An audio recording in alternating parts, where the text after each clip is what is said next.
From the opinion pages of the Wall Street Journal, this is Potomac Watch. The Federal Trade Commission brings a case against the online retailer Amazon as the U.S. barrels toward a potential government shutdown this weekend.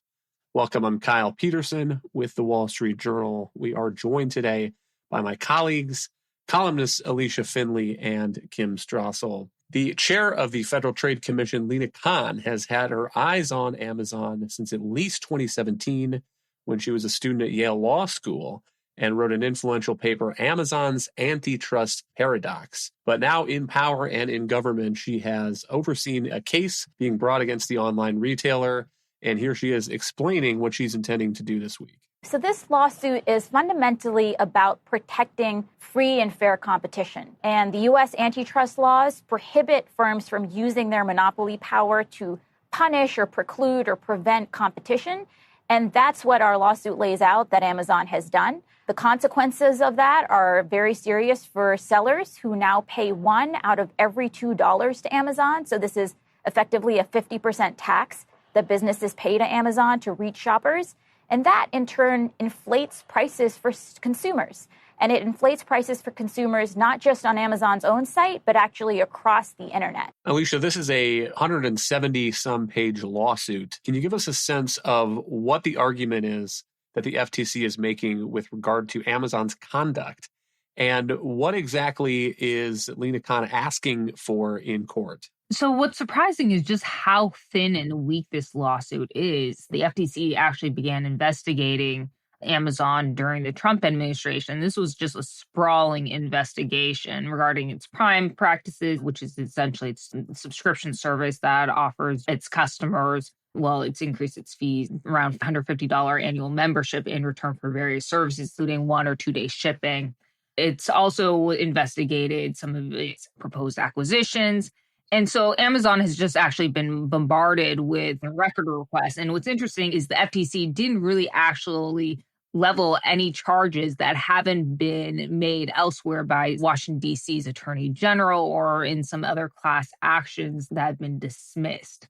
In this case, Lina Khan, it's a 3-0 vote. It was all Democrats because there aren't any Republicans on the commission. So it's a 3-0 vote to bring this case in federal court.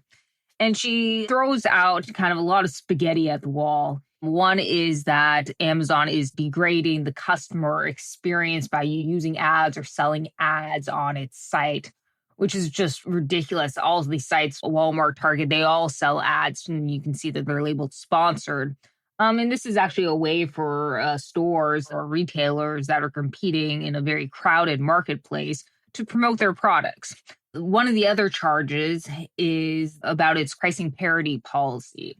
So what Amazon says is if a retailer, third-party retailer, wants to appear in this buy box on the right side of the web page, or at least when you're looking at a PC, and this allows customers to automatically add an item to their cart or buy now. If a retailer wants to appear in this buy box, then they have to provide Amazon customers the lowest price of anywhere on the web. So you can't offer a price or sell product anywhere else at a lower price. And she makes this seem kind of very nefarious. But you have to consider and step back, what is this buy box, okay? The buy box is Amazon is advertising it as the best offer, right? And you often have dozens of retailers selling the same product. So why would Amazon feature a higher priced product and sell its customers more expensive than it is anywhere else on the web or on its own website, right? If it had done so, it could have been charged with gouging consumers. So it's kind of a damned if it does or damned if it doesn't situation there. Now, the third major charge has to do with its fulfillment service. And Lina Khan kind of made obliquely said, well, Amazon, quote unquote, taxes 50% of third-party retailer sales. It takes an 8 to 15% referral fee, which is kind of similar to a commission. And what this referral fee does is essentially pays Amazon for operating, running its site, doing cybersecurity, a lot of the kind of overhead that it would otherwise have to do on its own for its own site, facilitating transaction fees and credit cards and all that. So the 8 to 15% actually isn't unusual. That is what Walmart and some other retailers charge. And then it also provides a fulfillment service on top of that. Fulfillment service is basically the shipping, delivery, warehousing, and all that. So it kind of takes on these overhead costs for retailers. That's not a tax. That's something that they would otherwise have to do on their own and probably at a higher price. Amazon says that similar shipping services, 2-day shipping services, are 70% more expensive than its own fulfillment service. So the reason why a lot of retailers stick to Amazon and use its fulfillment service is because it's cheaper and it's faster, and consumers generally like it. So it's a little kind of paradoxical here that Lina Khan is in some ways, or she's arguing that Amazon's practices harm consumers, because I think that she's actually making a concession here that consumer welfare standard in modern antitrust law actually does reign. In her Yale Law Journal article back in 2017, Amazon's antitrust paradox, she actually argued for scrapping the consumer welfare standard. So at least now when she's going to federal court, she's actually saying, well, we need to concede this, that this is actually how courts are going to review this lawsuit is under the consumer welfare standard, not the harm to other competitors or rivals. What is the FTC asking for? Well, it's really not clear. It's asking for an injunction and basically to stop being a monopoly. But what does that mean? Asking the court to break up Amazon? Is it asking for some kind of consent decree or other structural remedies? Is it asking it to stop these practices, some of which, by the way, make some allegations about some old practices that it has actually already stopped doing? So it's kind of, again, as I said, she's throwing a lot of spaghetti at a wall, seeing what will stick. This is kind of her modus operandi in terms of when she files lawsuits. And then the FTC often ends up narrowing its claims or walking things back when they raise more scrutiny. One of the things in this lawsuit, though, that is fascinating, as it always is in these kinds of FTC cases, is the way that the government is defining the market. And here's a line in the case: structural and direct evidence show that Amazon has monopoly power in two markets, the online superstore market and the market for online marketplace services. And then it goes on to say that online superstores are not reasonably interchangeable with brick and mortar stores. Kim, and I'm only thinking about that through my own shopping experience. I grant that Amazon is a dominant presence in online sales, though I am not unfamiliar and not a stranger to Walmart.com either. But if I think about things that I buy, like for, around the house, I know that there's always Amazon there. There's an Ace store that is kind of a town over, so it's relatively close. And then there's a Home Depot that's a little bit further. And I can go back and think about things that I've purchased recently, and the calculation in my head is, how badly do I need this? What are the prices likely to be at these three places? And is Ace closed? Do I have to either do Amazon or Home Depot? Do I need it now? And I think that a lot of Americans are really familiar with those kind of calculations.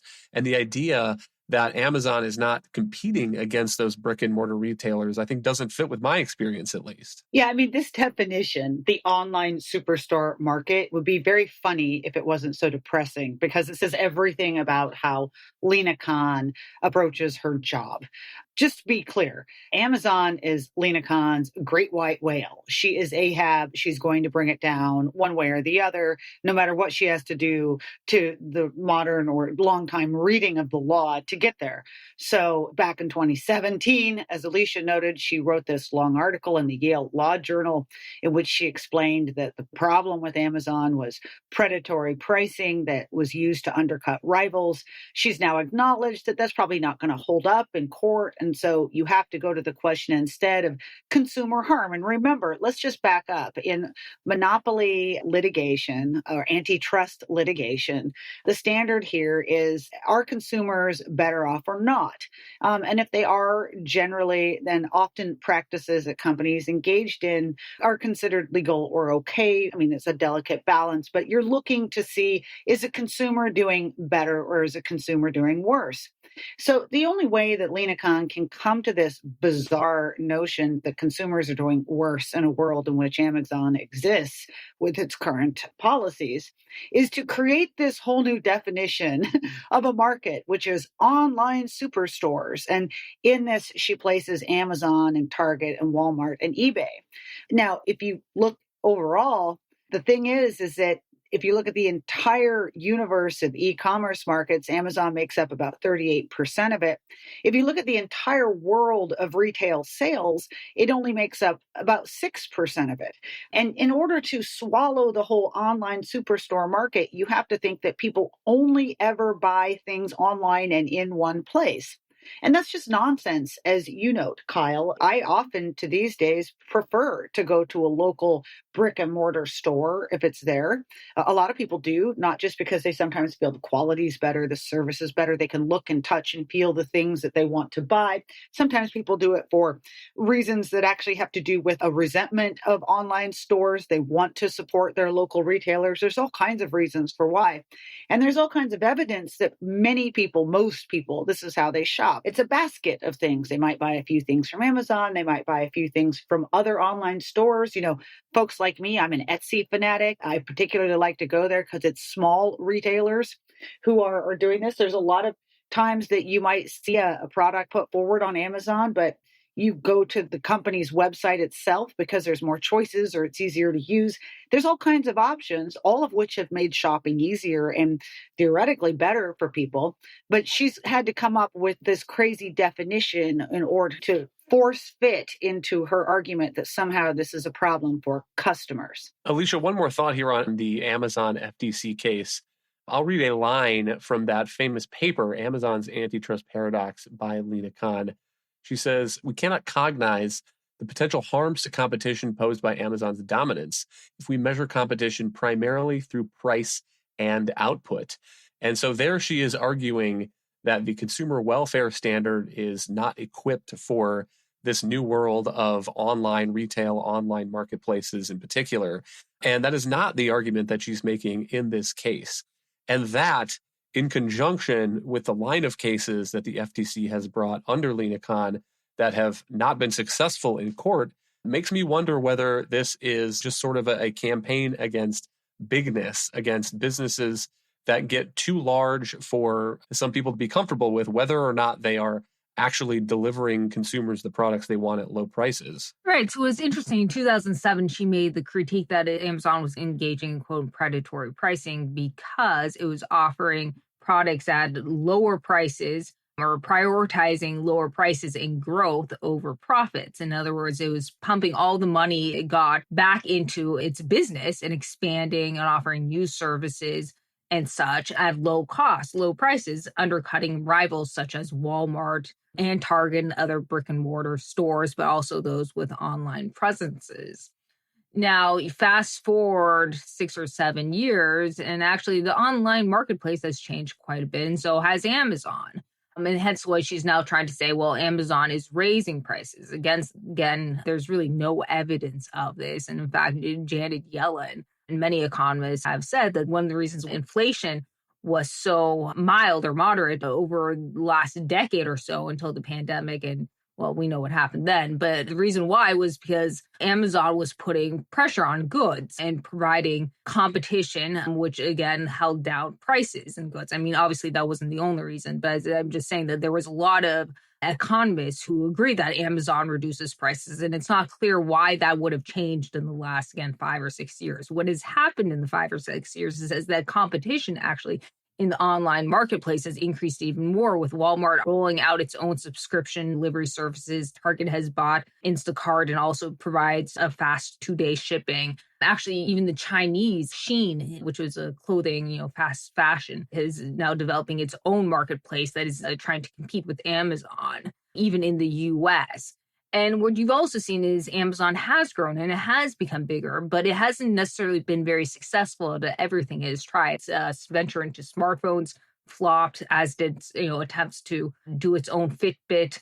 Its healthcare ventures haven't so far been wildly successful. It just continues to try to expand in that area. Online groceries also hasn't been successful despite its Whole Foods acquisition several years ago. And interesting to Kim's point, Lina Khan also gerrymanders and carves out online groceries from this online supermarket definition because, well, Amazon isn't very good at it and Walmart is. So Amazon actually really isn't, it's dominant in certain areas. It has certainly actually dominated the data cloud centers, though it also faces increased competition from Google, Microsoft, a little bit from IBM.